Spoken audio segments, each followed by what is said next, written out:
nag-resign na. Natakot yata kay Tatay Digo nga. Nakasuhan pa naman sila. Itong si Dan Fernandez at si Abante atras. Nako, panoorin natin tong paliwanag nila dahil nag-resign sila dyan sa Quadcom. Ano yun? Quadcom. Okay, Quadcom pala yun. Okay, ito panoorin po natin. Pero sabi ng iba, natakot daw sila na makasuhan. Pero dapat ituloy ang kaso Tatay Digong. Ito yung video. Is transparent and impartial and honest investigation on this matter, because this pertains to the integrity of this Quadcom, and we don't want that this Quadcom be deluged with so many bad comments about what Chairman Abante and this representation have done in order to bear out the truth about the conformity of Colonel Grijaldo. Unfortunately, he's not here right now, and he is sick, and that saddened us as well, because we wanted really the members to ask him about what really happened, if there was really indeed a coercion and harassment that was done by Chairman Abante and myself.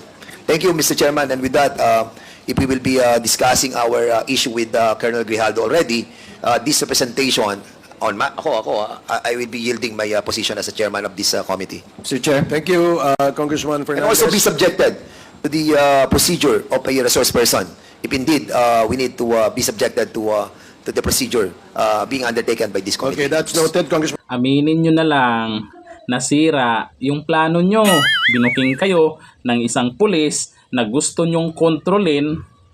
Di ba? Kasi kayo yung kumausap dun sa pulis. Itong pulis na to ay nagsalita sa Senado, at itong si Tatay Digong, plano silang kasuhan. Di ba? Kasi, siyempre, ikaw ba naman, may pahirig-hiring kayo dyan sa Quadcom. Yun pala, kinakausap nyo yung mga resource person at kung sino man yung nandyan.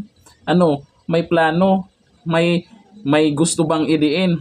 Alam naman ng lahat eh. Tapos ngayon, idadahilan nyo para transparent.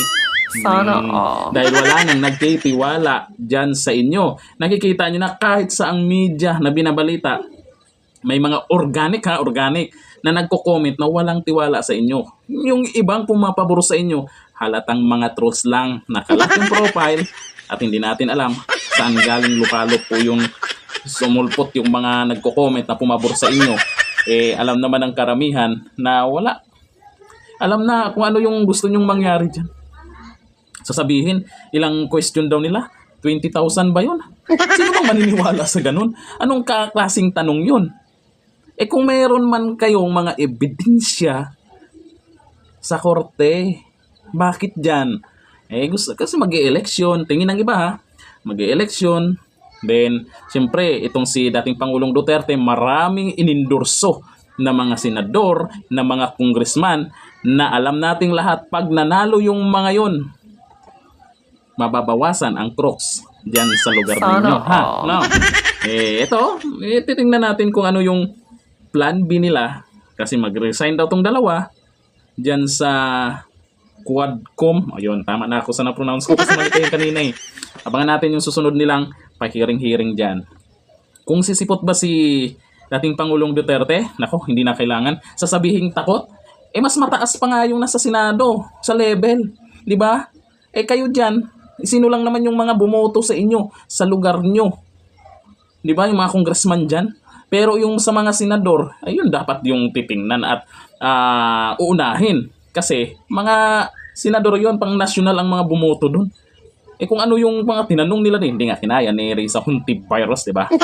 Kung ano yung mga katanungan doon, yun na yung mga sagot. Malamang, yung mga tanong doon sa Senado, yun na rin itatanong nyo. Paulit-ulit na lang para para idiin na naman yung mga Duterte at gustong magalit yung taong bayan. Hindi nyo na mabubulag po ang karamihan. Alam na this. Ihinto nyo na lang yan.